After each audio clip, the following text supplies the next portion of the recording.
नमस्कार, मी विनय कांबळे. आपण पाहतात रिपब्लिकन व्हॉइस 24 न्यूज. आवाज तुमचा, बातमी आमची. आपण एक विशेष मुलाखत घेणार आहोत. ती विशेष मुलाखत आहे देगलूर बिलोली विधानसभेचे इच्छुक उमेदवार शिवसेना शिंदे गटाचे मधुजय गिरगावकर आहेत आपल्यासोबत. आणि या विशेष मुलाखतीमध्ये त्यांचं विजन कशा पद्धतीचं असणार आहे आणि काय येणारी विधानसभा कशा पद्धतीने लढणार आहे. काय सर, नमस्कार, तुमचं स्वागत आहे रिपब्लिकन 24 मध्ये. नमस्कार, मी मधु गिरगावकर, देगलूर बिलोली विधानसभा मतदारसंघामधील सगरोळी या गावचा रहिवासी आहे. सगरोळी येथे कर्मयोग बाबासाहेब देशमुख यांनी स्थापन केलेल्या संस्कृती संवर्धन मंडळ या संस्थेमध्ये शिकून त्या ठिकाणच्या संस्कारामध्ये मी वाढलेला आहे. इंजिनिअरिंगचे शिक्षण पूर्ण केल्यानंतर महाराष्ट्र जीवन प्राधिकरणामध्ये सहाय्यक अभियंता श्रेणी 2 ते अधीक्षक अभियंता या पदापर्यंत विविध ठिकाणी मी काम केलेलं आहे. आणि सेवानिवृत्तीपूर्वी मी माननीय मंत्री गुलाबरावजी पाटील साहेब यांच्याकडे विशेष कार्य अधिकारी म्हणून काम करीत होतो. तत्पूर्वी राज्याचे कृषी राज्यमंत्री माननीय सदाभाऊ खोत यांच्याकडे देखील विशेष कार्य अधिकारी म्हणून काम करीत होतो. मंत्रालयामध्ये काम करत असताना जवळपास मागील 8 वर्षाचा मला त्या ठिकाणी अनुभव आलेला आहे. आणि या अनुभवाचा फायदा, माझ्या प्रशासकीय सेवेचा अनुभव माझ्या या देगलूर बिलोली विधानसभा मतदारसंघातील गोरगरीब विकसित भागासाठी व्हावा या दृष्टिकोनातून सेवानिवृत्तीनंतर मी एक समाजसेवा म्हणून काम करीत होतो. आणि हे समाजसेवेचं काम करीत असताना या भागातील प्रश्नही सोडवण्याचा प्रयत्न केलेला आहे. यामध्ये प्रामुख्याने सुशिक्षित बेरोजगारासाठी रोजगार निर्मितीसाठी या ठिकाणी बिलोली या ठिकाणी MIDC स्थापन करण्यासाठी मी प्रयत्न केलेला आहे. आणि त्यासाठी महाराष्ट्र राज्याचे मुख्यमंत्री माननीय एकनाथराव शिंदे साहेब यांचे खासगी सचिव बालाजीराव पाटील खतगावकर यांनी यांचे मोलाचे मार्गदर्शन आणि सहकार्य मला मिळालेले आहे. आणि आता यापुढे माझ्या समाजकारणाच्या आणि राजकारणासाठी देखील मी त्यांच्या नेतृत्वाखालीच काम करीत आहे. मी या येणाऱ्या विधानसभेसाठी देगलूर बिलोलीमध्ये आमदारीसाठी उभा टाकावे यासाठी माझ्या अनेक मित्रांनी अनेक वर्षापासून आग्रह धरलेला होता. परंतु मी माझ्या फक्त समाजसेवा या विषयापर्यंतच मर्यादित होतो. परंतु नंतर माझ्या लक्षात आले की समाजसेवेसाठी सुद्धा राजकारणाची किंवा राजकीय वरदस्त राजकीय पाठिंबा असणे गरजेचं आहे. मी ठाणे जिल्ह्यामध्ये काम करीत असताना त्या ठिकाणचे सध्याचे मुख्यमंत्री माननीय एकनाथरावजी शिंदे साहेब यांचा मला नेहमी संपर्क आलेला आहे. त्या ठिकाणी त्यांची काम करण्याची पद्धती मी जवळून पाहिलेली आहे. शिवसेनेच्या शाखेच्या माध्यमामधून सामान्य लोकांचे जनतेचे प्रश्न हे सोडवण्याचं काम आणि त्यांनी सामान्य जनतेच्या प्रती, गोरगरीब जनतेच्या प्रती, या समाजातील सामान्य जनता, 12 बलुतेदार, 18 पगड जातीमधील समस्याप्रती, त्यांच्या गरजेप्रती मुख्यमंत्र्यांची संवेदनशीलता जी आहे, त्यांचे काम लवकरात लवकर सोडून दे यासाठी त्यांनी जे प्रयत्न करतात यामुळे मी खूप प्रभावित झालो.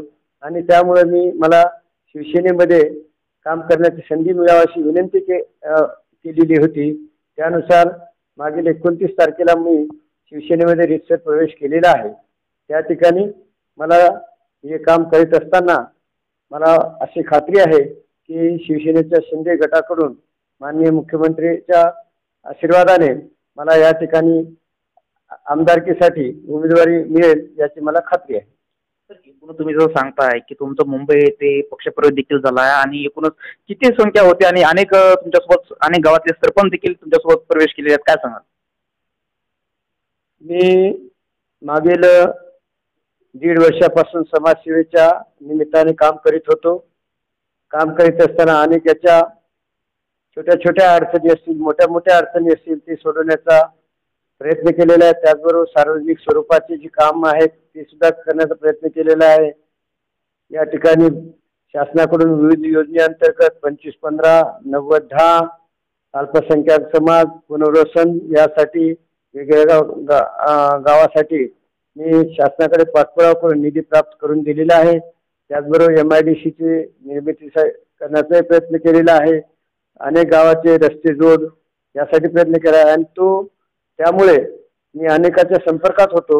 मी जेव्हा शिंदे गटाच्या शिवसेनेमध्ये प्रवेश करण्याचा निर्णय घेतला त्यावेळेस माझ्या सोबत जवळपास 40 आजी आणि माजी सरपंच होते. त्याचबरोबर ग्रामपंचायतीचे सदस्य, सोसायटीचे चेअरमन, संचालक अशा जवळपास 300 प्रतिनिधींनी माझ्यासोबत या ठिकाणी शिवसेनेमध्ये प्रवेश केलेला आहे.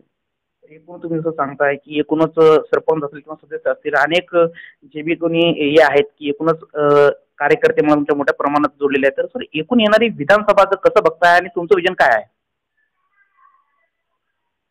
आपला हा देगलूर बिलोली विधानसभा मतदारसंघ जो आहे, राज्याची आर्थिक राजधानी असलेली, राज्याची नव्हे तर राज्याची राजधानी आणि देशाची आर्थिक राजधानी मुंबई यापासून खूप कोसोल दूर आहे.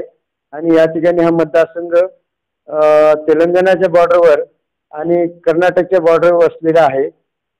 650 किलोमीटर अंतर दूरवर असल्यामुळं लोकांचं दळणवळणाची साधनं अपुरे असल्यामुळं आणि एका दिवसात कुठले काम होत नसल्यामुळं विकासापासून खूप दूर राहिलेले आहे. त्यामुळं या ठिकाणी हा जो भाग आहे गोदावरी, मांजरा, मन्याड आणि लेंडी या भागामध्ये वसलेला सुपीक प्रदेश आहे. या ठिकाणी हजारो एकर जमीन आहे. 60 ते 70 फुटावर बोरला पाणी लागते. परंतु या ठिकाणी कुठल्याही प्रकारचे शेतीवर आधारित उद्योगधंदे किंवा व्यापार, आधुनिक पद्धतीने शेती आणि शेतीपूरक आधुनिक कुक्कुटपालन, कुक्कुटपालन त्याचबरोबर पशुपालन यासारखे व्यवसाय या ठिकाणी आढळून आलेले नाहीत. त्यामुळं येणाऱ्या विधानसभेसाठी हे विकासाचा मुद्दा, अविकसित भागाचा भाग विकास करून आपल्या पश्चिम महाराष्ट्रामध्ये ज्या पद्धतीने विकास झालेला आहे, सांगली, सातारा, कोल्हापूर यामध्ये मोठा विकास झालेला आहे. त्या भागामध्ये अपुरा पाणी पडून देखील मोठ्या प्रमाणात साखर कारखाने, सूतगिरण्या, अनेक शेतीवर आधारित उद्योग त्या ठिकाणी उभारलेले गेलेले आहेत. त्याच धर्तीवर या भागात सुद्धा मी प्रयत्न करणार आहे आणि पश्चिम महाराष्ट्राच्या धर्तीवर हा देगलूर बिलोली विधानसभा मतदारसंघ मी विकसित करण्याचा प्रयत्न करणार आहे. हा माझा येणाऱ्या विधानसभेसाठी हा अजेंडा असेल. एकूणच तुम्ही जसं म्हणताय तुम्ही मंत्रालयामध्ये देखील काम केलेलं आहात आणि एकूणच तुम्हाला अनेक अनुभव देखील तिथला आहे की एकूणच निधी खर्च, कारण का देगलूर बिलोली विधानसभा या ठिकाणचा जो दुर्लक्षित भाग म्हणून अजूनही मराठवाड्यामध्ये एकूणच या ठिकाणी तेलंगणा आणि कर्नाटक सीमेवर वसलेला असले तरीही जसा विकास पाहिजे तसा एकूणच मुळात विकास झालेला नाही. इथला लेंडी प्रकल्प असेल किंवा रेल्वेचा मुद्दा असेल, तर याबद्दल काय सांगा? या ठिकाणच्या रेल्वेचा प्रश्न अनेक वर्षापासून आहे. मी शिकायला असतानापासून पाहतोय. मराठवाडा विकास परिषदेच्या माध्यमामधून सुरुवातीला मनमाडपासून नांदेडपर्यंत ब्रॉडगेज झाला पाहिजे, सिकंदराबाद ब्रॉडगेज झाला पाहिजे. यासाठी 20 ते 25 वर्ष संघर्ष करावा लागला. त्यानंतर आता कुठं हे ब्रॉडगेज झालेली आहे. त्याचप्रमाणे अनेक रेल्वेचे विकासाचे मार्ग जे आहेत ते खोळंबलेले आहेत. त्यामुळे आम्ही मागील अनेक वर्षापासून प्रयत्न करतो. मी सेवानिवृत्त झाल्यानंतर या भागातले जे रेल्वेचे मार्ग आहेत ते पूर्ण झाले यासाठी राज्याचे मुख्यमंत्री एकनाथ शिंदे साहेब यांचे खासगी सचिव बालाजी पाटील खतगावकर यांच्या माध्यमातून पाठपुरावा करत होतो. यासाठी या भागातील खासदार आणि माननीय मंत्री अशोकरावजी चव्हाण साहेब असतील, भास्करदादा पाटील खतगावकर असतील यांनी सुद्धा खूप प्रयत्न केलेले आहेत. परंतु आता तातडीची गरज मी सुद्धा त्यामध्ये लक्ष घातलेले आहे. बालाजी पाटील खतगावकरकडे मुख्यमंत्र्यांकडे विनंती करून या ठिकाणी हा आपला नांदेड, नरसी, देगलूर, बिदर हा रेल्वे मार्ग लवकरात लवकर पूर्ण व्हावा यासाठी राज्य शासनाची जी 750 कोटी रुपयाची निधी शेअर्सचे भरणे गरजेचे होते, त्यासाठी शासनाची मंजुरी मिळाली आहे. त्यामुळे हा रेल्वे मार्ग लवकरात लवकर पूर्ण होईल याची मला खात्री आहे. त्याचबरोबर बोधन, बिलोली, नरसी, मुखेड या मार्गे लातूरला जाणारा हा रेल्वे मार्ग देखील आवश्यक आहे. त्यासाठी मुख्यमंत्र्याकडे मी मागणी केलेली आहे. या रेल्वे मार्ग झाला पाहिजे. त्यासाठी त्याचं सर्वेक्षणाचं काम सुरू झालेले आहे. त्याचबरोबर बोधनवरून देगलूर आणि तो पुढे उदगीर जाणे आणि बिदर जाणे हा जसा मार्ग आहे तो सुद्धा व्हावा यासाठी मी मागणी केलेली आहे. आणि या भागामधले जे राष्ट्रीय महामार्ग आहे जो लातूर, उदगीर, मुक्रामाबाद, देगलूर, आदमपूर, खदगाव, सगरोळी मार्गे जो तेलंगणामध्ये जाते त्याचं सुद्धा आता नुकताच निविदा काढलेली आहे आणि यासारखे अनेक जे महामार्ग असतील किंवा छोटे रस्ते आहेत हे पूर्ण करण्यासाठी प्रयत्नशील राहणार आहे. लेंडी प्रकल्पाबद्दल काय? लेंडी प्रकल्प आम्ही अगदी लहानपणापासून पाहिलेला आहे की हा कोणत्या ना कोणत्या कारणासाठी रेंगाळलेला आहे. तर याच्यामध्ये काही शेतकऱ्यांच्या समस्या आहेत की त्यांची म्हणणं आहे की त्यांना जो मोबदला मिळालेला आहे खूपच कमी मिळालेला आहे. ते सध्याच्या परिस्थितीचा विचार करून, महागाईचा विचार करून, बाजार मूल्याचा विचार करून एक खास विशेष बाब म्हणून त्यांना वाढीव मोबदला मिळाला पाहिजे अशी त्यांची मागणी आहे. यासाठी मी खासदार साहेबांसोबत माननीय उपमुख्यमंत्री देवेंद्रजी फडणवीस साहेबांकडे मीटिंग लावलेली, त्या ठिकाणी उपस्थित होतो. त्यानंतर मी या विषयाबद्दल मुख्यमंत्र्याकडे हा प्रश्न लवकर मागे लावण्यासाठी विनंती केलेली आहे आणि यासाठी या भागातले जे लेंडी प्रकल्प कृती समिती आहे त्यांच्याशी चर्चा केलेली आहे आणि त्यानुसार त्यांना एक त्यामध्ये चर्चा घडवून आणून आणि कमीत कमी किंवा मध्यम स्वरूपामध्ये तडजोडीमधून त्या जमिनीचा मूल्यांकन ठरवून ते शासनाकडून प्राप्त होईल अशी मला खात्री आहे आणि हा प्रश्न मला वाटतं लवकर संपेल याची मला खात्री आहे. आतापर्यंत जे काही आमदार झालेले आहे त्यांनी आतापर्यंत हे लेंडी प्रकल्प असेल किंवा रेल्वेचा मुद्दा आहे ह्यावरती आतापर्यंत इलेक्शन झाले, नागरिकांमध्ये मोठी एक चर्चा असते की ऐन विधानसभा आल्याच्या नंतर त्यांना देगलूर बिलोली विधानसभेसंदर्भातले लेंडी प्रकल्प असेल किंवा रेल्वेचा मुद्दा असेल या दोन मुद्द्याला समोर करून आतापर्यंत निवडणुका जिंकत आलेल्या आहेत. आतापर्यंत तेही पुढे चालणार आहे का आणि याला कसं बघतो? आपल्या ह्या जिल्ह्याला आणि या भागासाठी पूर्वीपासून माननीय देशाचे नेते शंकररावजी चव्हाण साहेब यांचे या विकासासाठी खूप योगदान लाभलेले आहे. त्यांच्यामुळे अनेक प्रकल्प मार्गी लागलेले आहेत. त्यानंतर 2 वेळेस मुख्यमंत्री राहिलेले आपले अशोकरावजी चव्हाण साहेब यांनी सुद्धा खूप प्रयत्न करून विकास केलेला आहे. त्याचबरोबर भास्करदादा पाटील हे मंत्री असताना, खासदार असताना, आमदार असताना त्यांनी खूप प्रयत्न केलेला आहे. वास्तविक पाहता विकास हे करत असताना राज्याचे नेते असतील, जिल्हा स्तरावरचे नेते असतील, त्यांच्याकडून आपल्या मागण्या ह्या वारंवार मागणी करून त्यांच्याकडे वारंवार पाठपुरावा करून या विषयाबद्दल शासन स्तरावरले जे प्रशासकीय स्थळे आहेत, प्रशासकीय अधिकारी आहेत यांच्यासाठी सुद्धा वारंवार भेटी घेऊन कुठल्या गोष्टीमध्ये काय अडचण आलेली ही जाणून घेऊन आणि ते अडचण कशी दूर करता येईल याच्यासाठी एक लोकप्रतिनिधी म्हणून त्यांना प्रशासकीय अधिकाऱ्यांना सुद्धा सहकार्य करणं गरजेचं आहे. आणि आपले जे नेते असतील, जिल्हा स्तरावरचे असतील, राज्य स्तरावर असतील, त्यांचा उपयोग नेमकं कुठं करून घ्यावा हे सुद्धा माहीत असलं पाहिजे. की प्रत्येक वेळेस नेत्यांनी सगळ्या गोष्टी करावे ही अपेक्षा न धरता तालुका स्तरावरच्या कार्यकर्त्यांनी, पदाधिकाऱ्यांनी हे काम करणं गरजेचं असते. म्हणून मी मागील 1.5 वर्षापासून हे काम करत असताना MIDCचा प्रश्न मार्गी लावत असताना अगदी जिल्हा स्तरावरचे MIDCचे अधिकारी, विभागीय स्तरावरचे MIDCचे अधिकारी, राज्य स्तरावरचे अधिकारी, मंत्रालय स्तराचे मंत्र्याचे खाजगी सचिव, त्यांचे विशेष कार्य अधिकारी यांच्याशी वेळोवेळी म्हणजे फाईल कुठल्या स्तरावर जाते, कुठल्या स्तरावर काय अडचणी येत आहेत, त्यांना काय माहिती आहे ते पुरवून अगदी त्याचा बॉटलनेक प्रमाणे त्याचा पाठपुरावा करून हे मंजुरी करून घेण्याचा प्रयत्न केलेला आहे. त्या दृष्टीनं मी जे या ठिकाणी काम करणार आहे ते केवळ समाजकारण करणार आहे, समाजसेवा करणार आहे आणि राजकारणाचा भाग मला जे काही मित्रपरिवाराच्या निमित्ताने येथील आपल्या जिल्ह्याच्या नेत्याच्या माध्यमातून जर मिळणार असेल तर निश्चितपणे स्वीकारणार आहे.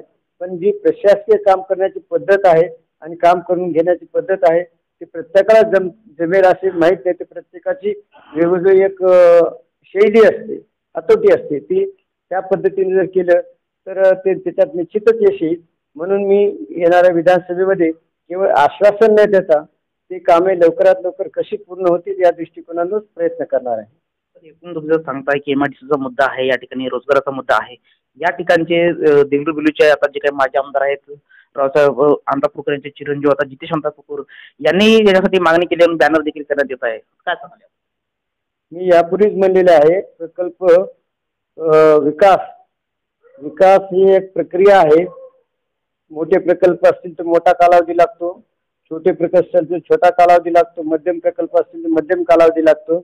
त्याला अनेक जणांनी प्रयत्न करणे हे गरजेचं असते, परंतु तातडीने निकाली लागणे हे पण गरजेचं असते.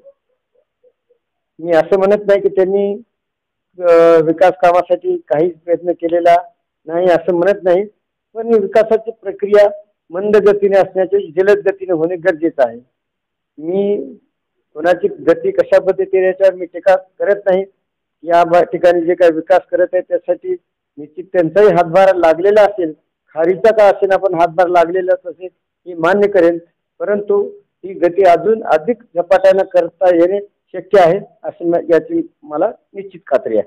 एकूण तुम्ही जर सांगताय की एकूण त्यांचा जरी खारीचा वाटा असला तरी त्याच्यामध्ये मोठा तुमचा सिंहाचा वाटा या ठिकाणी बालाजी पाटील खतगावकर त्यांचे खासगी सचिव आहेत एकनाथ शिंदे यांचे, तर याला कशा पद्धतीने?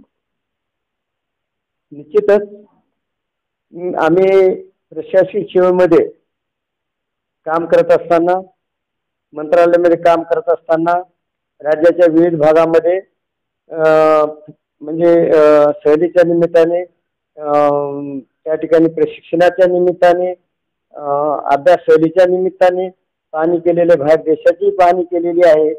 आणि हे पाहत असताना मला असं दिसून आले की पश्चिम महाराष्ट्राचा विकास झपाट्याने झालेला आहे, अजूनही झपाट्याने होत आहे.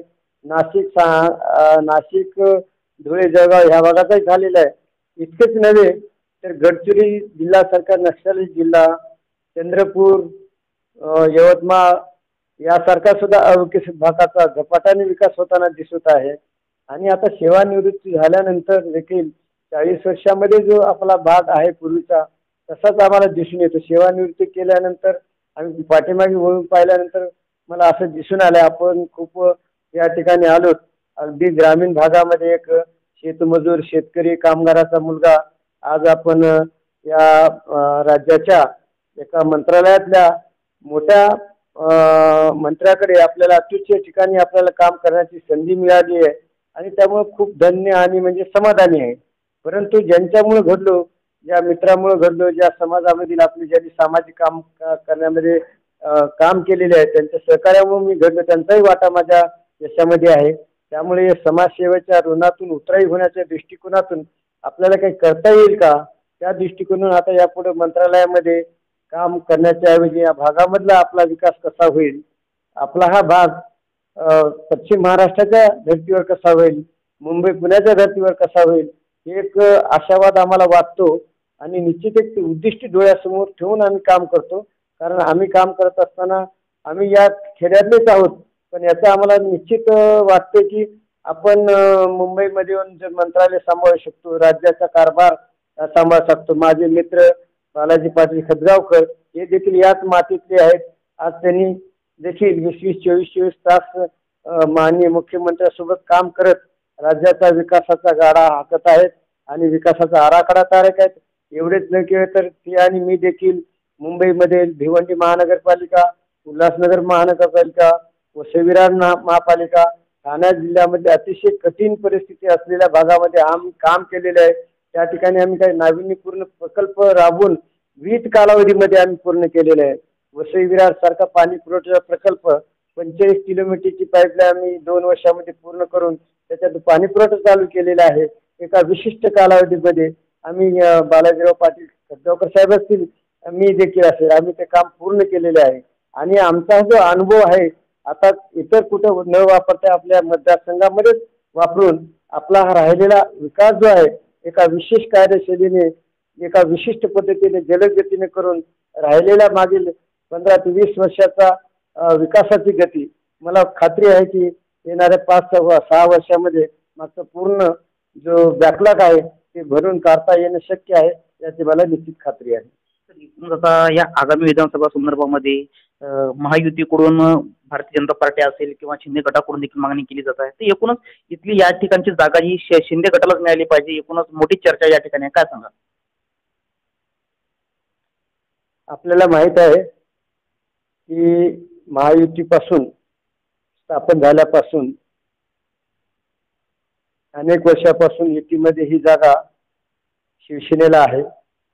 अगदी सुरुवातीला गैनाथ महाराजापासून ते मतदारसंघाची पुनर्रचना झाल्यानंतर 2009, 2014 आणि 2019ला देखील या ठिकाणची जागा ही शिवसेनेमार्फत लढवली गेलेली आहे. 2021ची जागा मात्र ही भाजपने लढवली, परंतु त्यावेळेस युती नव्हती.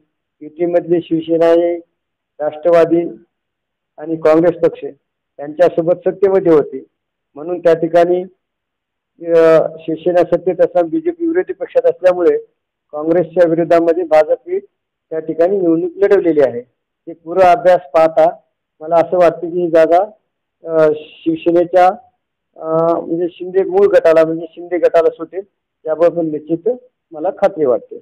एकूणच तुम्ही या जागे संदर्भामध्ये तसा दावा देखील केलेला आहे. एकूणच वरून वरिष्ठाकडून तुम्हाला मुख्यमंत्री एकनाथ शिंदे यांच्याकडून कसा प्रतिसाद आहे? निश्चितच मी या ठिकाणी केलेल्या कामाची माहिती झालेल्या करण्याची पद्धत येथील स्थानिक पदाधिकाऱ्यांमार्फत, जिल्हा पदाधिकाऱ्यांमार्फत, निरीक्षकाच्या मार्फत माननीय शिंदे साहेबांना अवगत केलेली असणारच आहे. आणि मी देखील त्यांच्या ठाणे जिल्ह्यामध्ये काम केलेलं आहे. त्या सगळ्या गोष्टीचा विचार करून मी केलेल्या विनंतीनुसार मला शिवसेनेच्या शिंदे गटामध्ये काम करण्याची संधी या ठिकाणी मिळालेली आहे. त्यानुसार माझा प्रवेश झालेला आहे. त्यामुळे त्या ठिकाणी सुद्धा माननीय एकनाथजी शिंदे साहेब यांनी केलेल्या भाषणामध्ये त्यांनी सांगितलेलं होतं की या देगलूर बिलोली तालुक्यामध्ये मधु गिरगावकर हे शिवसेनेच्या वतीने काम करतील. जिल्हा प्रमुखाच्या नेतृत्वाखाली त्यांनी या मतदारसंघामध्ये काम करतील असे त्यांनी सांगितलेले आहे. त्यामुळे मला जरी या ठिकाणी तुम्ही जसं म्हणता की तिकीट शिंदे गटाला सुटेल की नाही, शिंदे गटाची नाही जरी सुटली, माझी फारशी अशी काही त्याच्यात म्हणजे फारसं म्हणजे आग्रह करणार नाही. परंतु शिंदे साहेबांचे विचार आणि त्यांची काम करण्याची पद्धत ही या ग्रामीण भागामध्ये मधील टोकाच्या भागापर्यंत कानाकोपऱ्यापर्यंत पोहोचून त्यांचं नाव आणि त्यांचा पक्ष मोठा करण्याचं काम मी निश्चितपणे करणार आहे. आणि येणाऱ्या विधानसभेनंतर देखील त्यांना पुन्हा एकदा या राज्याचे मुख्यमंत्री कसे होतील या दृष्टीने मी प्रयत्नशील राहणार आहे. त्यातला जो दुसरा मुद्दा आपण म्हणत होता की महायुतीमध्ये अनेक घटक पक्ष आहेत. भाजप हा मोठा पक्ष आहे, त्याचबरोबर शिवसेना आहे, शिंदे गटाचे अजितदादा पवार साहेबांचा राष्ट्रवादी पक्ष आहे, जानकर साहेबांचे पक्ष आहे, रयत क्रांती संघटना ही सदाभाऊ खोत साहेबांची आहे, रामदासजी आठवले साहेबांचे RPI आहे. त्याचबरोबर छोटे मोठे अनेक घटक आहेत. निश्चित ज्यावेळेस राज्याचा विचार करत असताना काही ठिकाणी तडजोडी वगैरे करण्याची गरज पडत असेल हे निश्चित आपल्यालाही मान्य करावं लागेल. परंतु माझ्या या कामाची पद्धत माझ्या अनुभवाचं आणि या भागाला होणारा लाभ आणि या सगळ्या गोष्टीचा विचार करून माननीय एकनाथरावजी शिंदे साहेब मुख्यमंत्री हे आणि तसेच उपमुख्यमंत्री माननीय अजितदादा पवारसाहेब, देवेंद्रजी फडणवीस साहेब हे देखील माझा विचार करून या महायुतीमधून मला या येणाऱ्या विधानसभेमध्ये महायुतीचा उमेदवार म्हणून उमेदवारी मिळेल याची मला निश्चित खात्री वाटते. एकूणच ऐन निवडणुकीच्या तोंडावरतीच काँग्रेसचे आता जे माजी आमदार आहेत जितेश रावसाहेब अंतप्रभू यांनी भाजपमध्ये प्रवेश केल्यामुळे त्यांना एकूणच जी मोठी चर्चा आहे की ते भारतीय जनता पार्टीकडून निवडणूक लढवणार आहेत. काय सांगतात? निश्चितच ते आता आमदार म्हणून हे सध्या या विधानसभा क्षेत्रामध्ये कार्यरत होते. त्यांनी आता भारतीय जनता पक्षामध्ये प्रवेश केलेला आहे, त्यासाठी आमदारकी पदाचा राजीनामा दिलेला आहे. त्यामुळे जे प्रचलित सध्याचे आमदार आहेत त्यांची निश्चितच इच्छा राहणार आहे की येणाऱ्या विधानसभेमध्ये आपण निवडणुकीसाठी उभा राहू आणि पुन्हा एकदा आमदार होण्याची संधी मिळावी ही त्यांची इच्छा रास्तच असणार आहे. परंतु कोणत्याही पक्षामध्ये असो की आता जसे अमित शहा साहेबांनी सांगितलेलं आहे, महायुतीमधून उमेदवारी देताना निवडून येणे हा एक फार मोठा क्रायटेरिया राहणार आहे आणि त्या क्रायटेरियामध्ये अनेक उमेदवाराची परीक्षा केली जाणार आहे.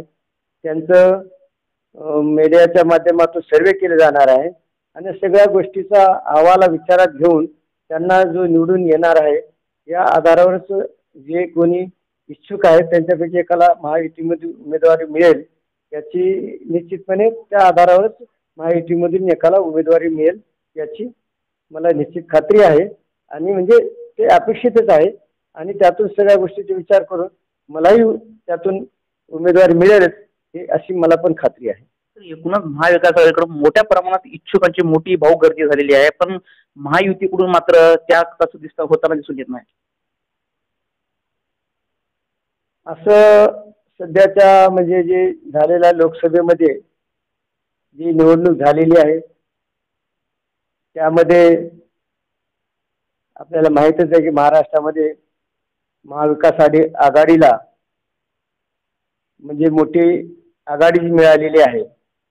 त्यामुळे सर्वांनाच जे कोणी इच्छुक आहेत त्यांना असं वाटते की महाविकास आघाडीमधून जर उमेदवारी मिळाली तर आपल्याला सहजासहजी निवडून येणे सोयीचे होईल. परंतु महायुतीमध्ये काम मी करतोय केवळ आमदार व्हावं या दृष्टिकोनातून मी काम करत नसून आपल्याला खऱ्या अर्थानं या भागाची मी सेवा केली पाहिजे, या भागाचे प्रश्न सुटले पाहिजेत हा माझा दृष्टिकोन आहे.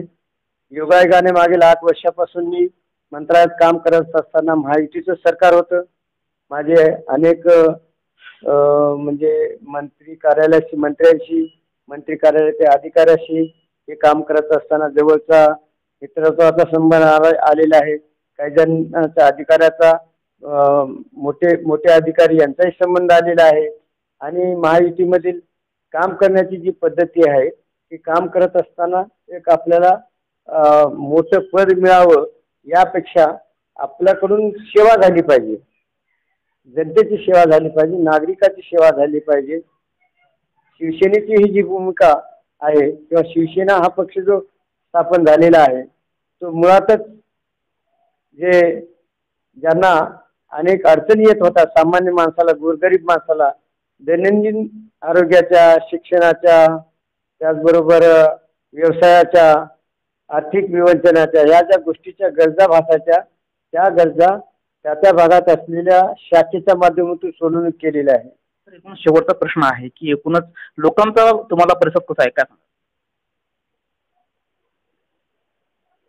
तुम्ही आताच मला प्रश्न केलेला होता की तुम्ही महायुती म्हणजे शिवसेना शिंदे गटामध्ये प्रवेश करत असताना तुमच्यासोबत किती जणांनी प्रवेश केलेला आहे. तर निश्चित सांगितलेले आहे की जवळपास माझ्यासोबत 40 हे सरपंच होते, मोठ्या मोठ्या गावचे सरपंच होते, माजी सरपंच, आजी सरपंच, एका मोठ्या जबाबदार पदावर, त्याचबरोबर अनेक ग्रामपंचायतचे सदस्य, चेअरमन, संचालक हे देखील होते, लोकप्रतिनिधी होते आणि मला एवढी अपेक्षा नव्हती की एवढ्या मोठ्या प्रमाणावर मी पक्ष करत असताना एवढ्या मोठ्या प्रमाणावर कार्यरत असलेले पदाधिकारी माझ्यासोबत येतील.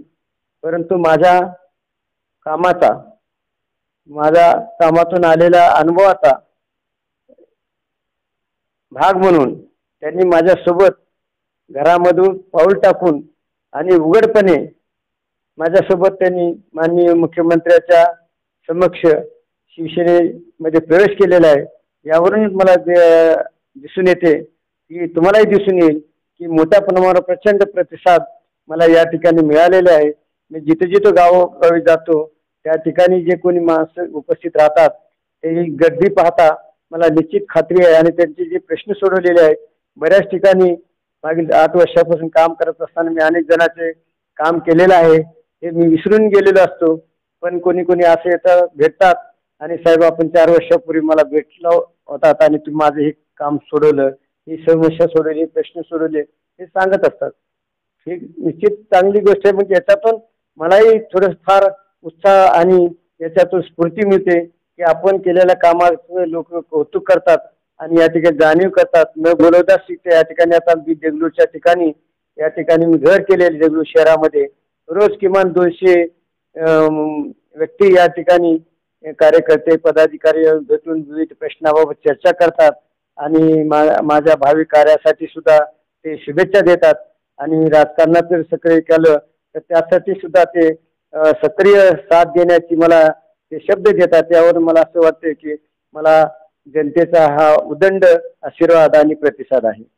आपल्यासोबत मधुजी गिरगावकर होते. त्यांनी एकूणच मंत्रालयामध्ये मोठ्या प्रमाणात त्यांनी काम केलेलं आहे आणि देगलूर बिलोली विधानसभामध्ये एक वेगळं विजन घेऊन त्यांनी येणारी आगामी विधानसभा लढवणार आहेत असं त्यांनी सांगत आहे. तर येणाऱ्या काळामध्ये मात्र पाहावं लागणार आहे की महायुतीकडून मात्र एकनाथ शिंदे गटाला या ठिकाणची जागा जाणार आहे का हे मात्र येणाऱ्या दिवसामध्ये आपल्याला बघावं लागणार आहे.